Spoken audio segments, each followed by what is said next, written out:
Hey, what's up, everybody? Thanks so much for stopping by. The Punisher series on Netflix is finally out. Was it worth the wait? Is it worth your time? What do I think? Stay tuned to find out.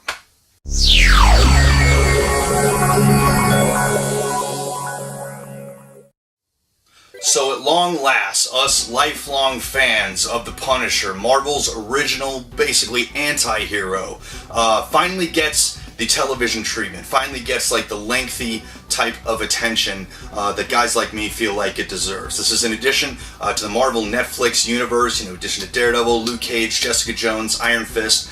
Basically began on Daredevil Season 2, where Punisher comes in and basically kind of crashes the Daredevil party, and there's a lot of great, really great exchanges between Matt Murdock and Frank Castle, particularly a rooftop scene, spoilers, if you haven't seen Daredevil Season 2, and if you haven't, why the hell are you here watching this review? Get on Netflix and check that shit out, man, it's freaking great. Really great kind of dichotomy between the two approaches to criminal justice. Daredevil being kind of like the law-abiding citizen as a rule, always, believing the rule of law, that people deserve to be punished, but in the vein of like going to prison, facing trial and things like that. The Punisher, obviously on the far other extreme end of that spectrum, where he believes that, you're doing, the murderers, the child molesters, all the people out there doing these really terrible, vile things deserve to be put down like rabid animals, because that's basically the way he sees them. Is they're pests, they're an infection that needs to be cured. And the exchange between Matt Murdock and Frank Castle on that rooftop was awesome. One of the standout lines was when Frank Castle, he's looking at him, he's got Daredevil chained up basically, and he's at his mercy, and he's just like, he's like, when you hit people, they get back up. When I hit them, they stay down. It's permanent. That, to me, sold the Punisher. I was like, that is exactly the kind of thing that the Punisher would say. That type of just nail-driven logic, where he's not really on a crusade or on a mission per se. To him, it's just rational thought that criminals are a problem, and there's exactly, God, I'm getting goosebumps just talking about this. Criminals are a problem, and there's exactly one way to deal with them. You put them down like rabid animals, meaning they need to be disposed because they are society's problem. So we fast forward to the standalone Punisher Netflix series, where he finally gets his own treatment. Again, is attached to the other shows. Few differences, I guess you could say. One of them, the biggest standout one being that Nancy, Night Nurse, basically for this series, this is like the first Marvel Netflix show that she is not appearing in. She's been kind of the common thread, weaving herself in and out of the other shows. Like, she's been kind of the common connecting tissue that connects all of those TV shows to kind of one thing. Almost like Agent Coulson was the Marvel Cinematic Universe when they were setting up all the individual Avengers. He was kind of weaving his way in and out of those. Basically the same thing on her end. But yeah, she's not in this one. However, there is a little guest appearance, kind of a bleed over from Daredevil. That would be Karen Page. Guest stars in a few episodes, kind of here and there, kind of weaving in and out. She's kind of one of the few things that's kind of anchoring Frank Castle back to reality. So as far as how the show starts off, it pretty much starts off with a bang, in a lot different way than I thought it would, where, at the end of the Daredevil series, like, he basically, he finally dons the skull and everything, and he's got the coat, he's got the badass, body armor and shit like that, and he's like, dude, that's the fucking Punisher, man. Like, he leaves the Daredevil show with you absolutely no illusions that the Punisher has been born, as that was kind of like the origin story of how Frank Castle became the Punisher. And the TV show more or less picks up kind of right where that left off, more or less. It ends with him finding the CD from Micro, and that entire thing, like his relationship with Micro, for anybody who's read the comics, this season of the TV show basically explains how that comes to be. But what I thought was really strange was the first episode, man, he hits the ground running. Like, he's taking out mafiosos and all this other stuff, and there's a particular scene where he makes this awesome shot and takes out this Mexican drug cartel guy, and he actually shoots the guy across the border, meaning he's in El Paso in Texas, and he picks the guy off in like Guadalajara, whatever, but pardon my crappy geography, in Mexico, and he shoots him across the border from like 1.4 miles away or something like that. Fucking crazy, but that is exactly something that the Punisher would do. I was like, oh my god, this is awesome. Like, it just opens with a bang, and I'm like, finally, man, we're getting the Punisher that we deserve. After that, however, guys, it kind of takes a little bit of an unexpected turn, in my opinion, man, because he basically throws down the armor. You know, he literally kind of burns, you know, his skull ballistic armor, and, you know, just kind of, it's not like he's retiring from being the Punisher. Like, he's still on a mission to try and find the people that are responsible for killing his family. So that part really didn't make a lot of sense to me. I was like, why is he giving this up when he's kind of still on a mission? Like, that I think was just kind of a little odd choice in the writing and the pacing of the show, just my 2 cents, but that was one part that I was like, no, that's not what's going to work. That being said, I think I understand why the writers chose to do that, because it gave it a little bit more impact towards the end when he does the inevitable, you know, when, you know, much the same way when in the first season of Daredevil, when he doesn't get, you know, the crimson red costume until basically the very end of season 1. In this one, he's not really donning, you know, the fucking skull logo until almost the very end of the show, with like within the last couple logos. And when he puts it on, like the tension's building and everything, like the hype is real, and like, you know that shit's about to go down. Like, he's about to freaking waste some people.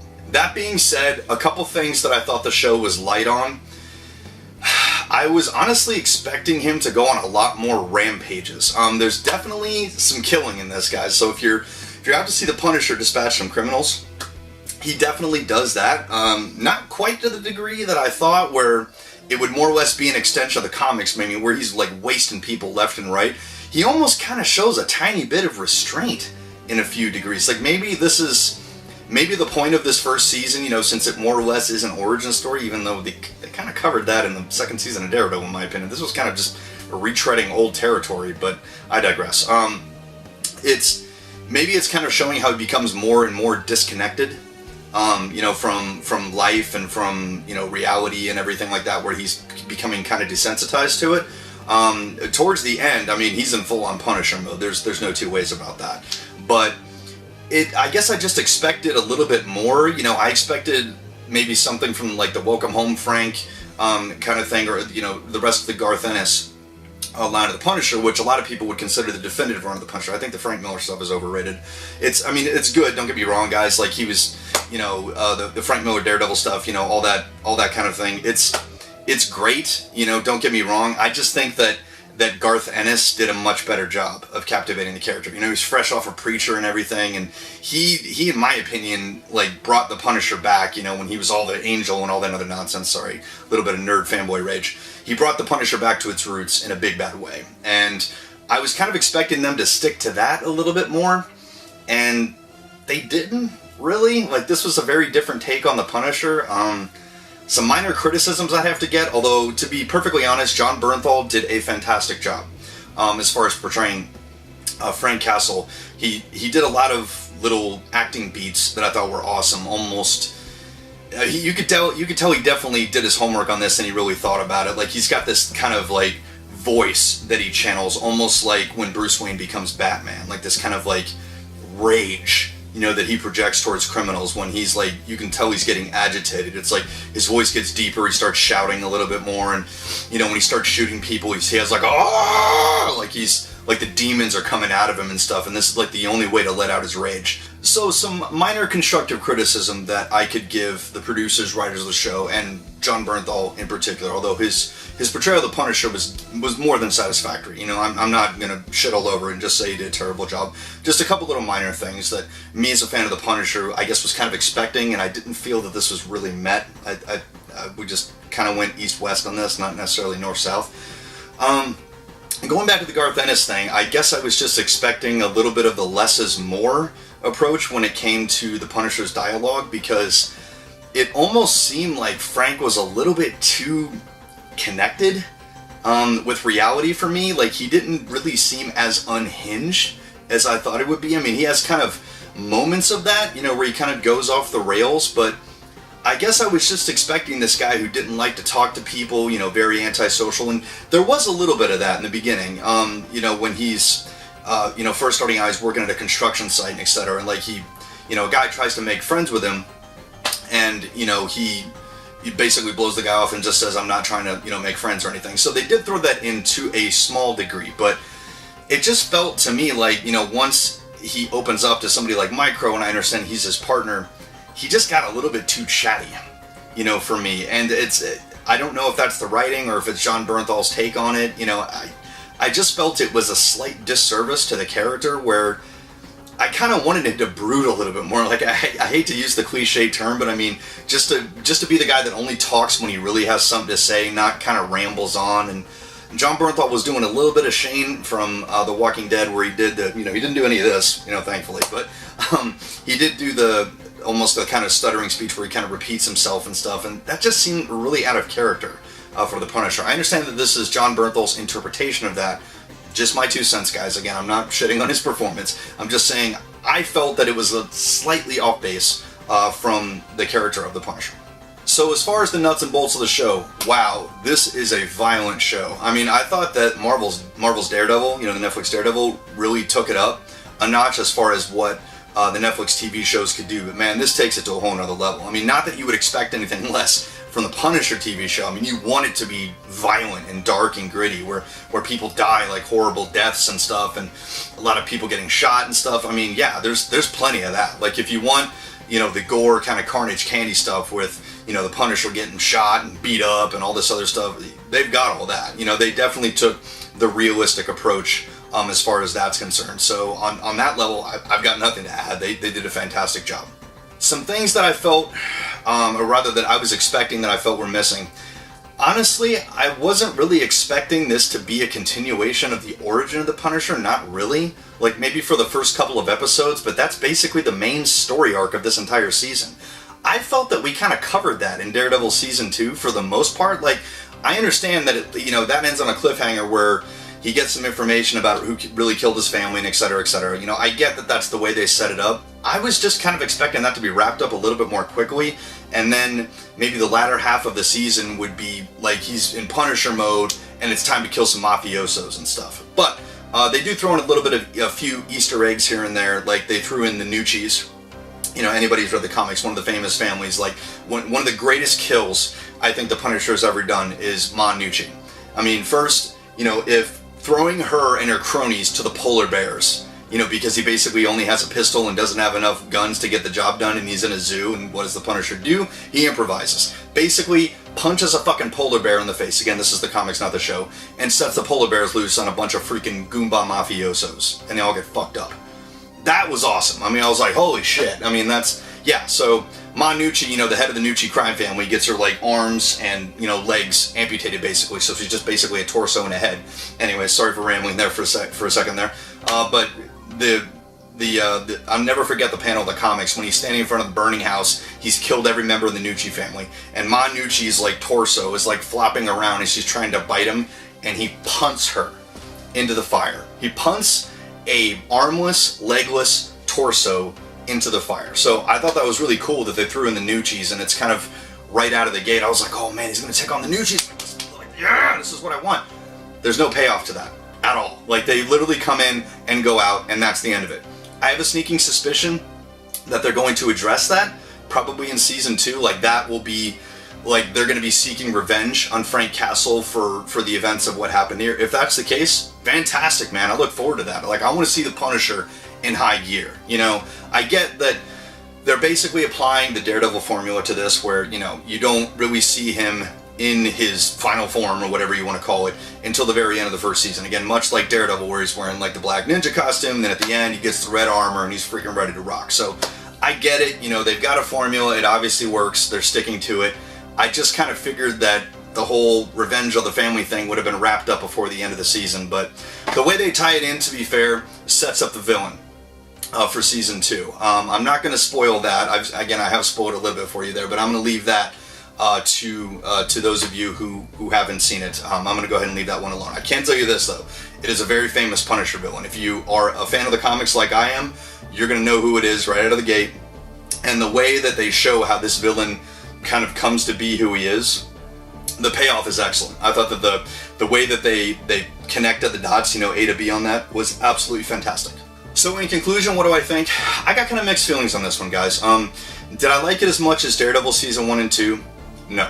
That to me is the bar for what a Netflix series is capable. To me, those 2 seasons were the best of any of the Marvel shows, bar none. I mean, those those they could do no wrong. Every single episode was excellent. The payoff at the end was excellent. The costume, everything. Like, that is the bar, in my opinion, for which all other Marvel Netflix shows shall be judged. That being said, I definitely liked it better than Luke Cage, and I definitely liked it better than Iron Fist, and maybe a little bit more than Jessica Jones, although Jessica Jones was really good. Maybe it's because I'm biased, obviously. I have a love for the character. I've been reading this character since I was 10 or 11 years old. It was kind of my first violent comic book, the first breach out of Superman, Batman, and actually read something where the guy's off killing people. So maybe I have a little bit of bias on that. I love the character, but John Bernthal, I did think overall did a very great job. He's definitely in the zone. I understand that he stayed in character when he was on set. He definitely took this job seriously. I could definitely tell that he wanted to do this justice. Did he get everything right, in my opinion, from a fan's perspective?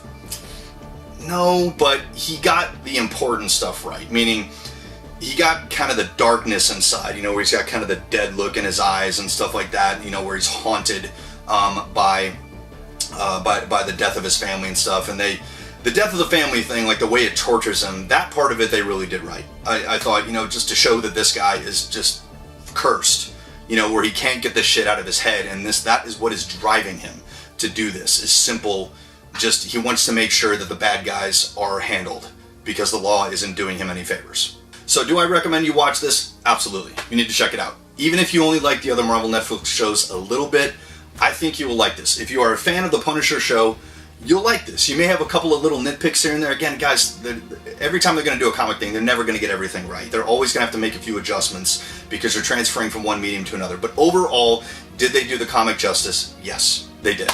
They did a really good job.